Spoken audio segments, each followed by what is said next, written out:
अस्सलाम वालेकुम। प्रोग्राम से सिलसिला में खुशामदीद। मैं हूं शफकत अली और हमारे साथ मौजूद हैं एस्ट्रोलॉजर मलक महबूब साहब। आज की इस वीडियो में बात करेंगे ईरान अमेरिका मुज़ाकरात। लगता यह है कि दोबारा मामला लड़ाई की तरफ जा रहा है, क्योंकि आज अगेन ईरान ने स्ट्रेट ऑफ हुर्मुज़ बंद कर दी है। और दूसरी तरफ पाकिस्तान के फील्ड मार्शल आसिम मुनीर साहब ईरान के 3 रोजा विजिट के बाद वापस आ गए हैं। और अमेरिकी सदर डोनाल्ड ट्रंप का कहना है कि अनकरीब व्हाइट हाउस में एक बड़ी जहीन पर्सनैलिटी आने वाली है, जिससे मुलाकात के बाद सब अच्छा हो जाएगा। वो जहीन पर्सनैलिटी कौन है और जायचा इस वक्त क्या बता रहा है ईरान अमेरिका लड़ाई के हवाले से और पाकिस्तान के किरदार के हवाले से, ये जानते हैं मलक महबूब साहब से। सर, बहुत शुक्रिया आपके वक्त का। My pleasure sir. क्या हाल चाल है? कैसे हैं आप? अल्हम्दुलिल्लाह सर, आप बताएं। सब शुक्र है सर। देखें, मैं आपको पहले बता रहा था कि सैटर्न मार्स कॉम्बिनेशन बहुत डेंजरस होता है। इसमें पॉजिटिविटी की न्यूज़ 0.1 होती है। वन भी इसलिए बता रहा हूँ कि हम शायद ट्रांसलेशन में गलती करते हैं, लेकिन जैसे प्लैनेटरी पोजीशंस होती हैं वो आपको धोखा नहीं देती, डिसीव नहीं करती हैं। वो अलग बात है कि हम एस्ट्रोलॉजर उसको सही रीड ना कर पाए। ये चीज आप समझें इस बात को।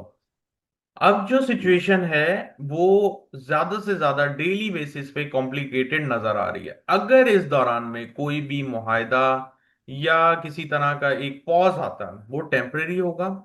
और मुहायदा जो है टोटली फॉल्स होगा। वही फॉल्स, मतलब जो फॉल्स एलिगेशंस ये वो, उसके बाद उसको फिर जो सीज फायर होगी उसको तोड़ दिया जाएगा। ये टेम्परेरी पॉज है, पीस नहीं है। मैं हर वीलॉग में यही कह रहा हूँ, ये पॉज है, ये पीस नहीं है। अगर आप ये समझ लें दुनिया में पीस आ रहा है तो बहुत अच्छी बात है, पॉजिटिव होना चाहिए। लेकिन सितारे ऐसा दिखा नहीं रहे। मुझे सितारे जो सिचुएशन दिखा रहे हैं वो जरा खतरनाक है और मामला बिगड़ने की सिचुएशन में जा रहे हैं। जहां तक आपने लास्ट वीडियो में कहा था, आपने कहा था सब अच्छा हो रहा है, फील्ड मार्शल यहाँ गए हुए हैं, वजीर आजम वहां गए हुए हैं। ठीक है, वो अपनी कोशिशें करें, इंसान को कोशिश करनी चाहिए, मुझे उसमें कोई गलत नहीं दिखता। लेकिन जो सितारों की प्लानिंग है, अगर आप उसके ऑपोजिट जाएंगे तो फिर इस तरह होगा कि बार बार, हाँ, स्टेट ऑफ हॉर्मस बंद होगा, झगड़े होंगे, लड़ाइयाँ होंगी, क्योंकि टाइम जो है किसी और तरफ का दिखा रहा है। मतलब दोबारा जंग होने के बहुत ज्यादा इम्कानात हैं, स्पेशली 20 से 22 अप्रैल के दरमियान। आज मेरे पास 18 है, आपके पास 18 की रात हो रही होगी। डेफिनेटली 19 और 20 दो बिल्कुल। दिन ही बाकी हैं। तो जो अगले 4-5 दिन हैं ये बहुत ज्यादा सख्त नजर आते हैं, मुझे बहुत ज्यादा सख्त नजर आते हैं। अल्लाह कोई मुआवजा करे, हो सकता है मुआवजा हो सकता है, इसमें कोई शक नहीं है। क्योंकि प्लैनेट से भी ऊपर जो सब बैठा हुआ है वो अल्लाह ताला के हाथ में है सब कुछ। और अल्लाह ताला करिश्मे दिखाते हैं, इसलिए दुआएं मांगनी चाहिए, दुआएं कबूल भी होती हैं। वो अलग बात है कि इंसान जो है वो इतना काबिल नहीं होता कि उसकी जो दुआ है फौरन जाके अल्लाह ताला के हजूर में मतलब पूरी हो। अब बात यह है कि जो सिचुएशन सितारों की है उसके हिसाब से पाकिस्तान एक टफ सेंस में खड़ा हुआ है। मुझे नहीं पता आप लोग क्या इसको लेंगे, लेकिन जहां तक मैं सितारों को देख रहा हूं, पाकिस्तान की इंटरनल पॉलिटिक्स, पाकिस्तान का इंटरनल सिचुएशन बहुत डिस्टर्ब नजर आ रही है टिल 15 मई। उससे पहले तो मुझे कोई उम्मीद नहीं है कि सब अच्छा होगा। अलबत्ता ईरान अमेरिका, मैं बड़ा एक्सपेक्ट कर रहा हूं कि लास्ट वीक ऑफ अप्रैल में कहीं एक साइड जो है वो लेगा। बट अमेरिका इसमें से निकलने की भरपूर कोशिश कर रहा है और मुझे लगता भी है कि अमेरिका इसमें से निकलेगा। लेकिन मिडिल ईस्ट अभी स्टेबल नजर नहीं आता मुझे। मेरे ख्याल से जो लोग मिडिल ईस्ट में रह रहे हैं और वो मिडिल ईस्ट में कंटिन्यूअसली एक ही बात कर रहे हैं कि क्या हमें रहना चाहिए नहीं रहना चाहिए। मैं बहुत सी दफा मैं बहुत से वीलॉग में बता चुका हूँ, हर इंसान का अपना जायचा होता है। उस जायचे के हिसाब से वो अगर जंग के मतलब जहां जंग हो रही है वहां पे भी रह जाए, लेकिन उसके लिए वो सूटेबल है, उसको कुछ भी नहीं होगा, वो तकलीफ नहीं मिलेगी। अगर मैं पूरे ओवरऑल, मलक साहब। जी जी। जी, अगर मैं जी जी। पूरे मिडिल ईस्ट की बात करूं तो उसका बताना बहुत मुश्किल है। ऐसा तो नहीं है सारे मिडिल ईस्ट के निकल जाएंगे, कुछ निकलेंगे, कुछ कुछ का वक्त खत्म हो गया होगा वहां का, उनका दाना पानी खत्म हो गया तो वो निकलेंगे, डेफिनेटली निकलेंगे। अलबत्ता आने वाले दिनों में जैसे रिसेशन आ रहा है, मैं एक्सपेक्ट कर रहा हूं कि मामलात अभी ज्यादा ही डिस्टर्ब नजर आते हैं। मलक साहब, ये बताएं कितने परसेंट चांसेस हैं कि कमिंग वीक में इस्लामाबाद होस्ट करेगा, ईरान और अमेरिका के मुज़ाकरात दोबारा शुरू हो जाएं। सर कमिंग वीक में देखें, मुझे 10% चांसेस लगते हैं, लेकिन होंगे मुज़ाकरात। कमिंग वीक बड़ा मुश्किल लग रहा है मुझे, एंड ऑफ द वीक का ही नजर आता है। 24-25 के करीब कोई मामला सेटल डाउन होते हुए नजर आते हैं मुझे। उससे पहले अगर होगा, मैं फिर से बता रहा हूं, अगर होगा धोखा होगा, वो चीज टेम्परेरी होगी। उसमें किसी वक्त भी खलल आ सकती है, और खलल लाने वाला आपको पता है कौन सा मुल्क है। ये तो मलक साहब, यहाँ तो तैयारियां मुकम्मल हैं। हॉस्टल्स बंद करवाए जा रहे हैं, होटल्स बंद करवाए जा रहे हैं, सड़कों पर झाड़ू पोंछा लगाया जा रहा है, पुलों के नीचे पेंट किया जा रहा है, पौधे लाकर लगाए जा रहे हैं, फूल लाकर लगाए जा रहे हैं।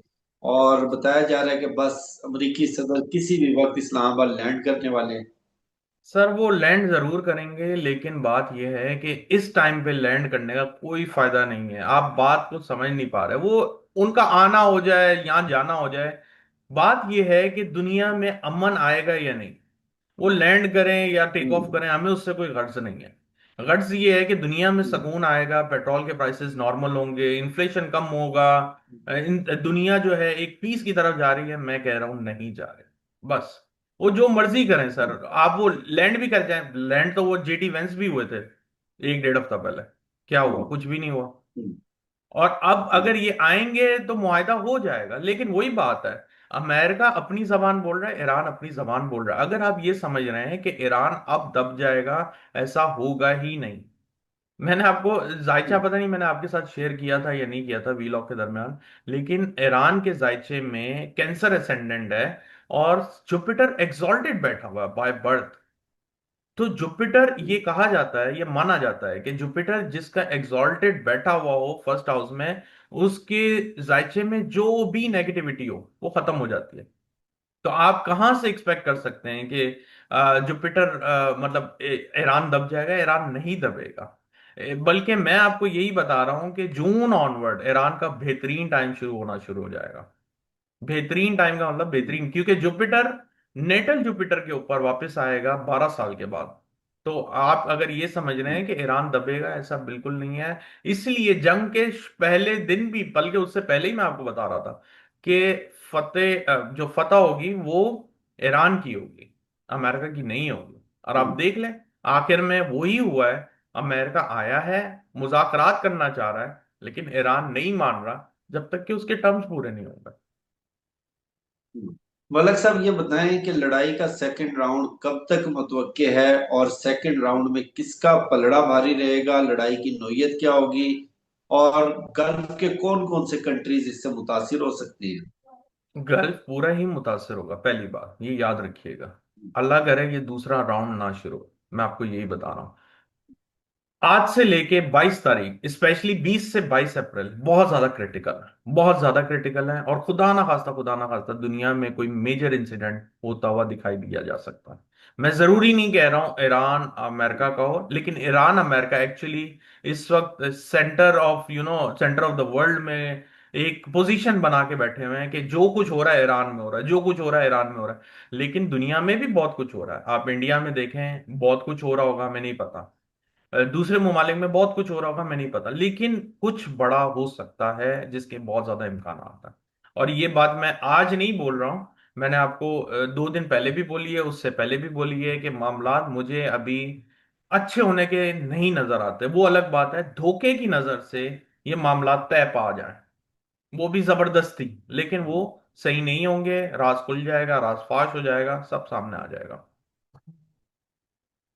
अच्छा मलक साहब, इस वक्त कहा जा रहा है कि दुनिया में वाहिद पर्सनैलिटी जो किसी भी वक्त अमेरिकी सदर डोनाल्ड ट्रंप से भी राब्ता कर सकते हैं, और किसी भी वक्त वो ईरान की क़यादत से भी राब्ता कर सकते हैं, वो है पाकिस्तान के फील्ड मार्शल आसिम मुनीर साहब। हम्म। और इस सीज फायर में भी बहुत ज्यादा एफर्ट्स उनकी थी। और अभी भी 3 रोज का विजिट किया उन्होंने ईरान की क्यादत का। और डोनाल्ड ट्रंप ने कहा कि कल व्हाइट हाउस में एक बड़ी जहीन शख्सियत आने वाली है, और उनका बड़ा अहम किरदार है इस डील के हवाले से। तो जो एफर्ट्स हमारे फील्ड मार्शल साहब ने किए हैं, उन एफर्ट्स का नतीजा आपने अब तक जो कुछ बताया वो तो बिल्कुल मुतजाद और उलट है। सर मैं यही तो आपको बता रहा हूं कि असल में आप इसको जरा साइड पे रखें। मैं थोड़ा सा आम पब्लिक की जी जी। उसके लिए रहनुमाई के लिए बताना चाहता हूं। जब हम उल्टी सिमत में चल रहे होते हैं तो जिंदगी हमें ठोकरें मारती है, कुछ हासिल नहीं होता, कुछ वसूल नहीं होता, बस हम चले जा रहे हैं, एक ही डगर में चले जा रहे हैं कि नहीं हो जाएगा।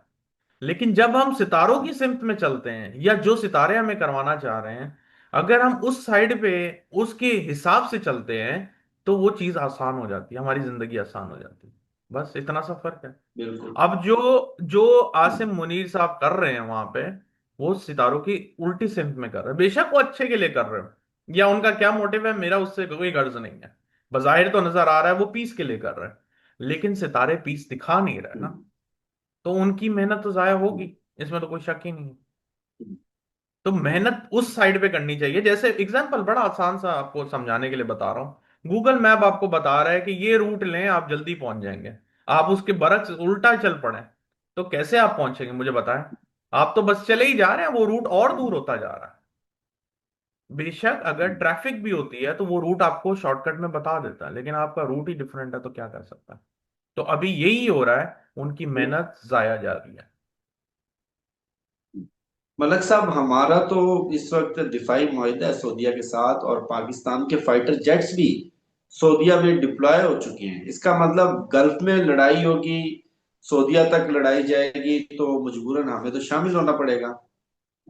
देखें पाकिस्तान के जायचे में खुदा ना खास्ता एक महाज नजर आता है, अल्लाह करे मैं गलत हूं, फिर से बता रहा हूं 15 मई से पहले पहले कोई हरकत हो सकती है। मे बी पॉसिबल, इंडिया के चांस बहुत ज्यादा दिख रहे हैं, इंडिया के चांसेस बहुत ज्यादा दिख रहे हैं, तो एक महाज तो हो सकता है हमारे साथ हो जाए, खुदा ना खास्ता। अब वो इधर से हो या वो सऊदीया की तरफ से हो, लेकिन मामलात पाकिस्तान के लिए काफी टफ नजर आते हैं। और मैं ये बात इसलिए नहीं बोल रहा हूं कि आज मामलात ऐसे हुए हैं, ये बात मैं बहुत अरसे से बोलता आ रहा हूँ, अप्रैल की 2 तारीख से बोल रहा हूँ कि पाकिस्तान की मुश्किलात अभी बढ़ रही हैं, कम नहीं हो रही हैं। वो अलग बात है उसकी, मतलब दुनिया में सालमियत की मिसालें, उसकी मिसालें, मतलब उनके जो ये सालसी के लिए कर रहे हैं उससे पाकिस्तान को एक क्रेडिट मिल रहा है, उसकी अलग बात है। लेकिन इन एक्चुअल आप अच्छे कपड़े पहन लें, परफ्यूम लगा लें, बहुत कुछ कर लें, लेकिन आपकी अगर अगर रूह खुश नहीं है या आप परेशान हैं, उसका कोई फायदा नहीं है। ये यही मिसाल है, पाकिस्तान को अच्छे कपड़े पहनाए जा रहे हैं, परफ्यूम, वॉट एवर, गैजेट, सब चीज मिल रही है, लेकिन पाकिस्तान अंदर से खुश नहीं है, या पाकिस्तान की आवाम खुश नहीं है। ये वही मिसाल है बस। पाकिस्तान की मिसाल मोहल्ले के उस लोंडे की तरह भी है जो खुद कुछ नहीं करता, लेकिन मोहल्ले भर की लड़ाइयों की पंचायत उसी के पास आती है। फलाने की लड़ाई हो गई, चले उसकी सुलह करवाते हैं। फलां फलां से लड़ पड़ा, लड़के चाहिए, चले फलां की तरफ चलती है। तो एग्जैक्टली पाकिस्तान की मिसाल भी वही है कि ना यहाँ पर बिजली है, ना यहाँ पर गैस है, ना यहाँ पर रोजगार है, और हम अपनी 25 करोड़ अवाम को 2 वक्त की रोटी देने के काबिल नहीं है, लेकिन दुनिया भर के पंगों में, दुनिया भर के झगड़ों में फ्रंट फुट पर पाकिस्तान नजर आ रहा है। मलक साहब, इस लड़ाई की तफ्तीश इंडिया तक भी पहुंचने लगी है, और आज स्टेट ऑफ हुर्मुज से इंडिया के 2 शिप्स के ऊपर फायरिंग की गई, जिसके बाद ईरान के सफीर को इंडिया ने तलब करके एहतजाज रिकॉर्ड करवाया। जी बिल्कुल, ऐसा तपिश तो ये बहुत जगह पहुंचेगी, पूरी दुनिया में पहुंच गई है। इंडिया ने जरा ओवर स्मार्टनेस दिखाने की कोशिश की है। एक्चुअल में इंडिया का एक जो कहा जाए जायचा, वो डिफिकल्टी से भरा हुआ है। तो मुझे तो ऐसा लग रहा है कि इंडिया और भी बड़े मसाइल में आने वाला है आपके सामने। तो सरप्राइजिंग बात नहीं है, इंडिया के लिए बहुत टफ टाइम चल रहा है, और इंडिया इसकी वजह से कोई गलती ना कर बैठे और पाकिस्तान के ऊपर कोई जैसे पहले भी किया है इन्होंने हरकत, शरारत, तो अगर उन्होंने ऐसी हरकत की तो इस दफा पाकिस्तान तो बहुत मुंह तोड़ जवाब देने वाला है। और मामलात जैसे मैंने कहा है पाकिस्तान के इंटरनल, वो अभी डिस्टर्ब हैं, और भी ज्यादा डिस्टर्ब होंगे। मुझे पाकिस्तान में एहतजाज, तहरीकें चलती हुई, बहुत सारे इश्यूज नजर आते हैं अभी। मलक साहब, थोड़ी सी पाकिस्तान के इंटरनल इश्यूज पर भी बात कर लें। बुशरा बीबी को कल रात अडयाला जेल से हॉस्पिटल शिफ्ट कर दिया गया, हम्म। और बताया ये जा रहा है कि उनकी आंख की सर्जरी हुई है, उनकी तबीयत बड़ी नासाज है, और जी। उसके साथ साथ पीटीआई भी कुछ खिचड़ी पका रही है। खान साहब का तो आपने पहले ही बोल दिया था कि हम मार्च अप्रैल तक बात करेंगे, उसके बाद हम सिर्फ पीटीआई की बात करेंगे, खान साहब की बात नहीं करेंगे। जी। पीटीआई के जायचे में क्या चल रहा है और पाकिस्तान की इंटरनल पॉलिटिक्स का थोड़ा सा डिटेल से बताइएगा। देखें, जहां तक मैं पीटीआई की बात करूं, पीटीआई में जो मामलात हैं वो एक साइड होने वाले हैं अभी। कोई नया सरप्राइज आपको मिलेगा पीटीआई का विद इन 10 डेज। 10 दिनों के अंदर पीटीआई कोई नया हम्म, सरप्राइज देने जा रही है। अभी तो बाजाहिर ये दिख रहा है कि लड़ाइयां हो रही हैं, आपस में इख्तलाफात बढ़ रहे हैं, लेकिन ऐसा महसूस होता है जायचे के हिसाब से कि 10 से 15 दिन, मैक्सिमम 10 से 15 दिनों के अंदर पीटीआई एक नए प्लान से आपके सामने आएगी। इसमें एहतजाज सबसे ज्यादा नजर आ रहा है मुझे, कि वो सड़कों पे आने वाली है, एहतजाज रिकॉर्ड कराएगी। और इस दफा शायद, अगर कुछ नहीं हुआ और पीटीआई में, फिर से बता रहा हूं, खवातीन ने लीड किया, तो ये शायद पीटीआई की बेहतरीन तरीन तहरीक हो सकती है। पीटीआई का बेहतरीन टाइम है 10-15 दिन बाद। अलबत्ता पीटीआई में अभी भी, जैसे मैंने बताया था एक जमाने में, कि कुछ गंदी मच्छियां मच्छियां इनके तालाब में तैर रही हैं, जो कि इन्होंने मेस बनाया हुआ उसको। हम्म, और वो मेस की वजह से ना पीटीआई को बढ़ने हम्म, देती है, ना खान साहब के लिए कोई फैसिलिटी फराहम करती हैं। तो ये हम्म, एक्चुअल में ये जो हैं, ये चीजें जो हैं आपके सामने, मुझे जो लगता है कि 15 दिन के बाद तो नहीं आएंगी, लेकिन एटलीस्ट एक प्लेटफॉर्म पे सारे के सारे इकट्ठे होते हुए आपको नजर जरूर आएंगे। जहां तक इंटरनल पॉलिटिक्स की बात रही, हम्म, वो मुझे ऐसा लगता है कि वो बेहतरीन होता जाएगा। और आने वाले दिनों में, बेहतरीन से मुराद ये है गर्म होता जाएगा। माजरत, मैं गलत वर्ड यूज कर लिया, मजीद गर्म होगा।